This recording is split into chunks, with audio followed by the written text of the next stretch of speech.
Coming up on today's episode, it's a question that's rather uncomfortable for us to ask ourselves because sometimes it's your own expectations. Sometimes it's what you believe you deserve. Sometimes it's what you've gotten used to, even if it doesn't feel good. Like you say you want better, but deep down you're still used to being treated a certain way. Or that when you are treated better, you become uncomfortable and push it away. If there's doubt inside, you'll keep finding situations that make you doubt yourself. Hi, this is Notes with Numfundo. Let's talk for a second. So there's this idea as within, so without. And I know that can sound a bit deep or just content worthy words, but it's actually very practical.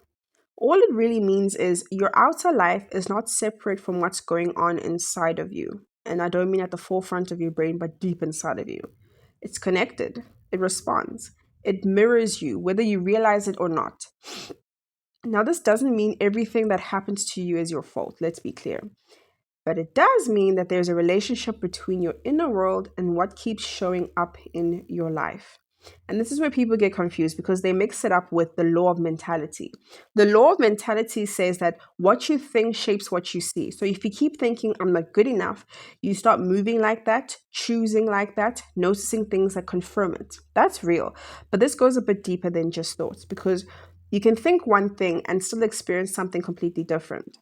You can sit there and say, I deserve better, but if internally you're used to being overlooked, that's what feels normal, you'll still end up in situations where you're fully not seen. Not because your thoughts are wrong, but because your internal world hasn't caught up. The way you move in life is not the same as how you think of yourself or think of life deeply. I mean, deep inside of you, in your internal world. And that's the difference. The law of mentality is what you're telling yourself. The law of correspondence is what your life is showing back to you. So now, when something happens once, it's just an experience. If it keeps happening, the same situation, different people, same feeling, that's a pattern. Patterns don't come from nowhere. They come from alignment. So instead of asking, why does this keep happening to me? Ask yourself, what part of me keeps aligning with this? It's a question that's rather uncomfortable for us to ask ourselves because sometimes it's your own expectations. Sometimes it's what you believe you deserve. Sometimes it's what you've gotten used to, even if it doesn't feel good. Like you say you want better, but deep down you're still used to being treated a certain way. Or that when you are treated better, you become uncomfortable and push it away. Or you're saying you're done with a type of relationship, but somehow, different person, same experience. I've had a moment where I looked at the person I was dating at the time and then I thought of my exes and realized different faces but same experiences. It's not a coincidence, it's familiarity. And familiarity is powerful. Your mind will choose what feels familiar over what's actually right for you just because it feels known, even if that known is uncomfortable. It's uncomfortable, but it's comfortable because we're used to it. The whole girls will pick a bad boy over a nice guy because they're bored of the nice guy. No, they're not used to having a nice guy treatment. And by nice guy, to be specific, I mean in this scenario, I don't mean a pushover, but I mean a good guy. These girls are used to being in a toxic cycle of the bad boy. It's familiar to them. It's uncomfortable, but familiar to them. So they go for it. And when they're with a nice guy or the good guy, let me say that instead, it's unfamiliar and uncomfortable. So they leave that situation. That's how you leave one situation and you end up walking straight into another one that feels exactly the same because nothing really changed internally. You changed your thinking, but deep down, nothing has changed about you. And this is why trying to fix everything on the outside doesn't always last.